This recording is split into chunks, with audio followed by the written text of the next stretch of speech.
Akala ni Clara ay papayag agad si Ashton. Kung tutuusin, noon pa man ay mahal na nito si Ruby, ang high school sweetheart nito.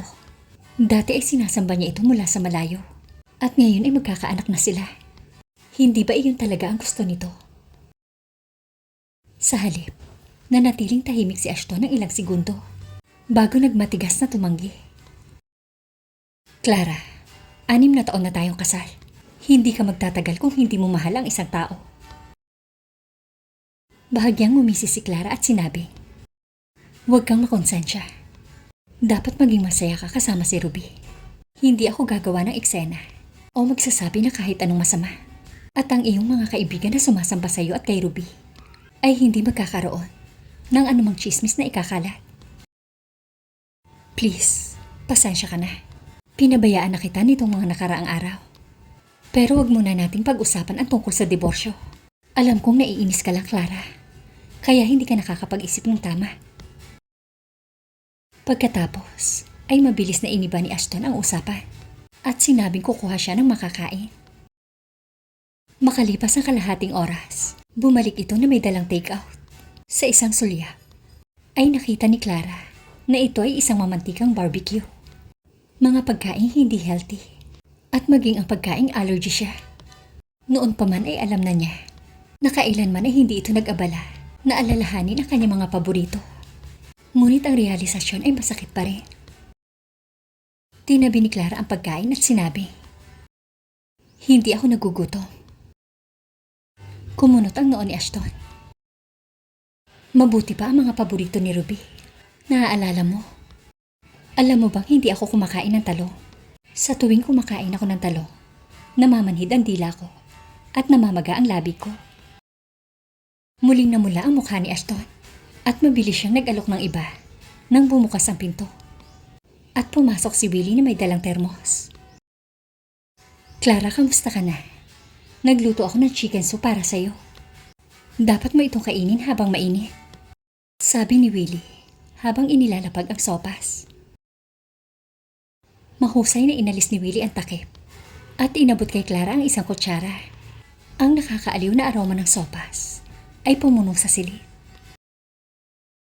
Nagdilim ang ekspresyon ni Ashton. Napansin ni Willie ang pagkain dala ni Ashton at nagulat siya.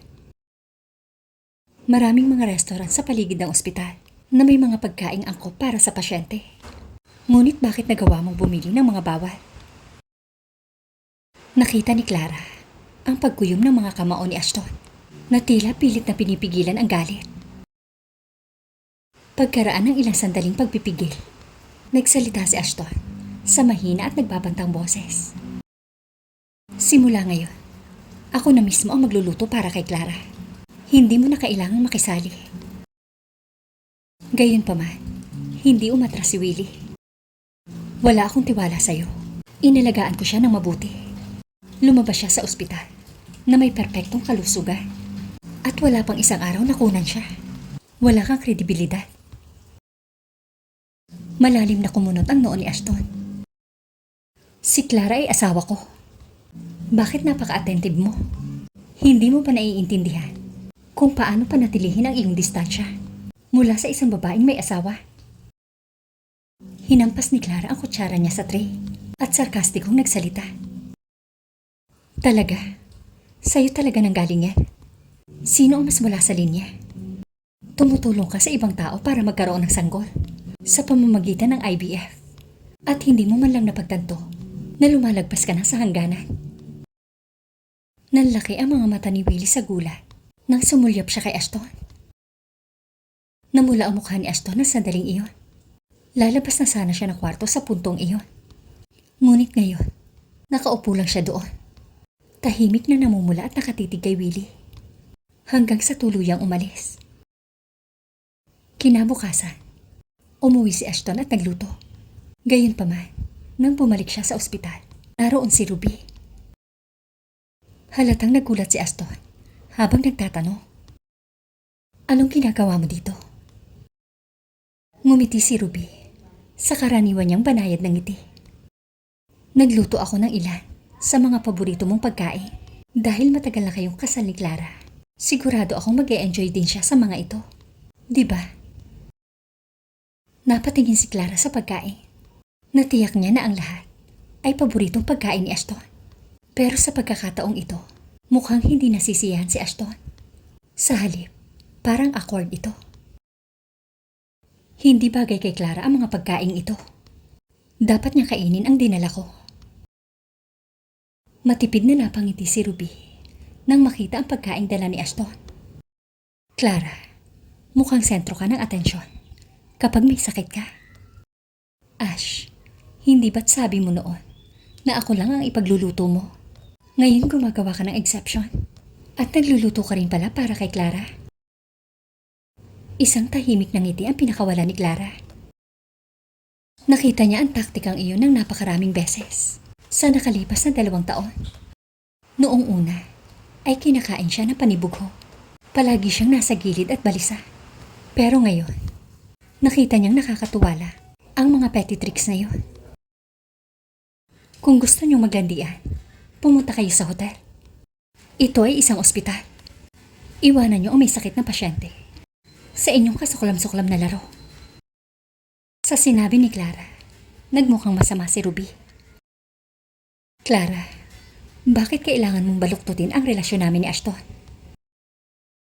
Nakapagtataka na hindi nagmamadali si Ashton na ipagtanggol si Ruby o sinigawan si Clara gaya ng dati nitong ginagawa. Sa halip, hinawakan ito ng mahigpit si Ruby at iginiya palabas ng silid. Natigilan si Ruby na parang hindi makapaniwala. Iginiit nito na nag-aalala siya para kay Clara at sa kabila ng hindi magandang pakiramdam. Pinilit niyang magluto para kay Ashton at kay Clara. Gayunpaman, sa halip na pasalamatan siya, pinili ni Clara na insultuhin at punahin siya. Saglit na nag-alinlangan si Ashton bago sinabi, si Clara ang may sakit. Ruby, palagi kang nakakaintindi. Bakit hindi mo na lang ito hayaan? At intindihin siya. Sandaling bumuka ang bibig ni Ruby. Halatang hindi niya inaasahan ang tugon ni Ashton. Pinilit niyang panatilihin ang kanyang ngiti habang nag-aatubiling sumang-ayon. Nang makaalis si Ruby, natagalan si Clara sa pagkain ng sandwich. Nang makitang sa wakas ay kumakain na siya, lumiwanag ang mukha ni Ashton sa kaligayahan. At tuwan-tuwa nitong binanggit na muli siyang gagawa ng pagkain na hindi naman sinagot ni Clara. Pagkatapos ng ilang araw na pahinga, ay bumuti na ang pakiramdam ni Clara at nakalabas na siya ng ospital. Ang unang ginawa ni Clara pagka-uwi niya ay ihagis kay Ashton ang nakaprint na annulment paper. Pirmahan mo ang bahay, ang kotse, at lahat ng kinita mo sa nakalipas na 2 taon. Ayaw ko na kahit na 1 sentimo. There's not much to do when all I can